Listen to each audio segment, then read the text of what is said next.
Now that the first season of Rick and Morty has come to a close, we here at PFM are looking at what we thought were the highlights. Andrew, what did you think? You know, I thought that this season was really strong and that there's a lot of highlights to choose from, but to me, the image that I always go back to is Rick just beating up Satan. That was a pretty great moment. Just after Satan disappoints Summer and makes his internet company that they never really explain out of buzzwords, just get jacked and beat him up. That was pretty great. Jason, did you have any particular memories? I just loved all of the off jokes that they made. I know that when I watched it with my roommates, they would the show would have a line and then we would all look at each other and burst out laughing. Some examples would be from the latest episode, just when Gear Man kept talking about the Gears War, because it's just such an absurd sci-fi take on like that one douchebag at every party. And then we also really liked the line from the one episode where they go up against the evil Rick, and then at the end Morty's getting really cocky, and then Rick's like, "All right, Morty, don't break your arm from jerking yourself off too hard." So yeah, just all those sorts of like little jokes that they had are what really make the show for me.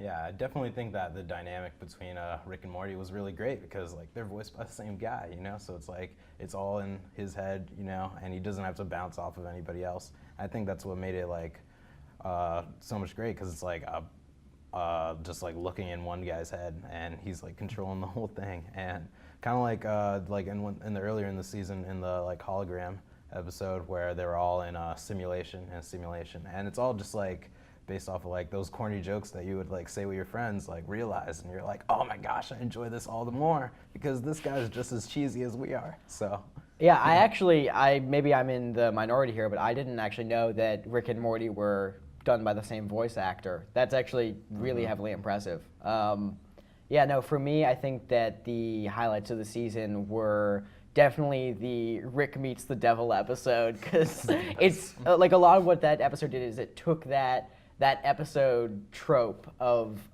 the devil setting up shop and just kind of went at it with a sociopathic angle from Rick's side, and it played really well, I thought. Yeah, definitely. Like it's funny because I even knew like the book that they were spoofing it off. Like I love Something Wicked This Way Comes, and so I was walking in, I was like, oh, this is gonna be funny, and then like halfway through the episode, Rick reveals like, oh, he's the devil and he's doing all these evil things. Like, well, how can you have seen it? It's just so funny because the devil's like depressed because he's like, now I'm out of a job, you know, I don't know what to do, and then that takes a darker role later on. But yeah, man, it's a riot, definitely. One thing I've been impressed by in the show is that they have continuity, even though each episode's really its own standalone adventure. They'll still call back to things from old episodes. Like the big one, obviously, is Rick's catchphrase. But also how they called back to the fact that they're from a different dimension that got kind of destroyed, and then they just went to a whole new one. I didn't think they would ever bring that up again, but then they used it to have an emotional impact in the episode that they used it in again. So I was impressed by that.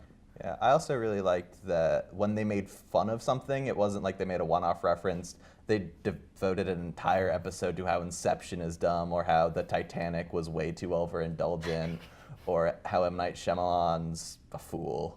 I just thought, like, I loved how much they devoted themselves into making fun of things. Definitely. Yeah, no, I think the show does do a really good job of balancing the comedic with those emotional moments, but ultimately going for that final episode punchline, that final comedic thought. It's been just a really strong season on the whole. That wraps up our discussion segment for the first season of Rick and Morty. For more from the Pretentious Film Majors, you can check out our website, pretentiousfilmmajors.com. You can like us on Facebook, follow us on Twitter, check out our Tumblr and Instagram, or just stalk us in real life. Wubba lubba dub dubs.